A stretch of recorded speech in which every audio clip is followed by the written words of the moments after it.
Hello friends, આજે હું તમને શેર કરીશ રવાના અપ્પમની રેસીપી। એકદમ ટેસ્ટી અને સ્વાદિષ્ટ। એક વાટકી સૂજી લેવાની છે અને એક ડુંગળી સમારીને ઝીણી લેવાની છે અને એક ટામેટું ઝીણું સમારીને લેવાનું છે અને કેપ્સિકમ મરચાં લેવાના છે। હવે સૂજી લેવાનું છે પહેલાં, પછી આપણે એક વાટકી છાશ લઈશું।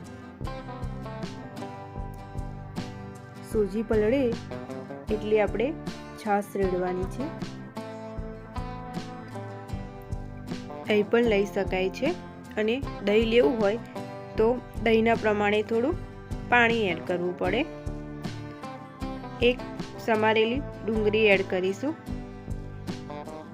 અને એક ઝીણું સમારેલું કેપ્સિકમ એડ કરીશું અને એક ટામેટું સમારેલું એડ કરીશું।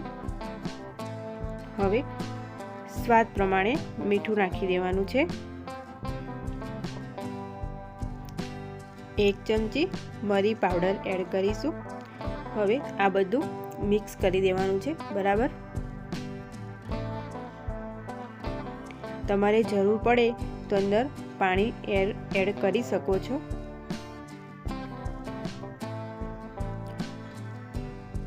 હવે 10 મિનિટ પલાળી રાખવાનું છે એટલે સૂજી સરસ ફૂલી જશે।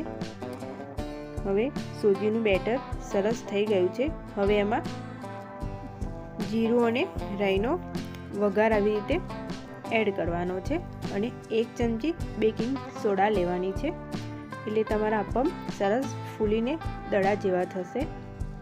હવે આ મિક્સ કરી દેવાનું છે બરાબર। હવે એનું ખીરું રેડી થઈ ગયું છે। હવે આપણે અપ્પમ કઈ રીતે મુકાય તે, હવે આમાં થોડું થોડું તેલ રેડી દેવાનું છે એટલે નીચે ચોંટી ના જાય એટલા માટે। હવે બધામાં જ તેલ મુકાઈ ગયું છે। હવે એક ચમચીથી આપણે એને આવી રીતે બધામાં જ મૂકી દઈશું। થોડી જગ્યા રાખવાની છે એટલે ફૂલવા માટે, એટલે ફૂલીને દડા જેવા થશે સરસ। બધામાં જ આવી રીતે મૂકી દેવાનું છે ચમચીના મદદથી। મારી ચેનલ ઉપર નવા આવ્યા હોય તો લાઈક અને સબસ્ક્રાઈબ કરી દેજો।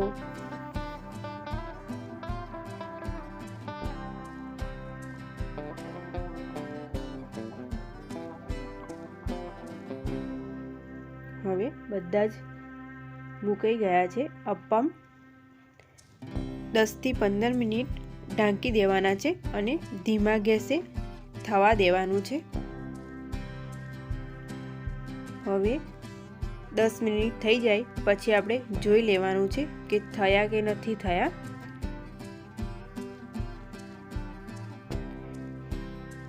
હવે આપણે જોઈ લઈશું કે નીચે સરસ ચડી ગયા છે। હવે એને ફેરવી દેવાના છે બધા જ આવી રીતે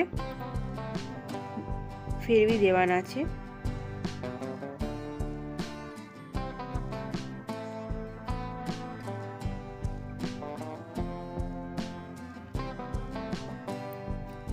ધીરા ગેસે થવા દેવાના છે।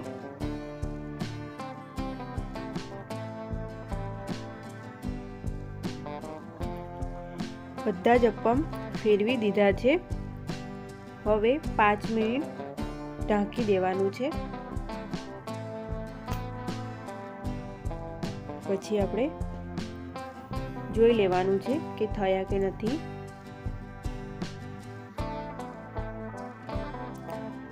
હવે અપ્પમ થઈ ગયા છે સરસ બંને બાજુ।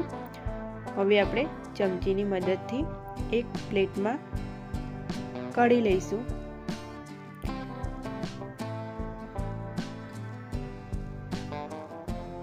મારી રેસીપી પસંદ આવી હોય તો જરૂરથી ટ્રાય કરજો।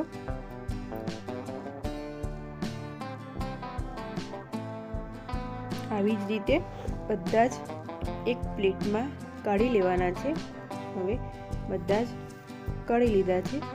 મારી રેસીપી પસંદ આવી હોય તો લાઈક અને સબસ્ક્રાઈબ જરૂરથી કરજો। નવા વિડીયો સાથે મળીશું। Thank you for watching.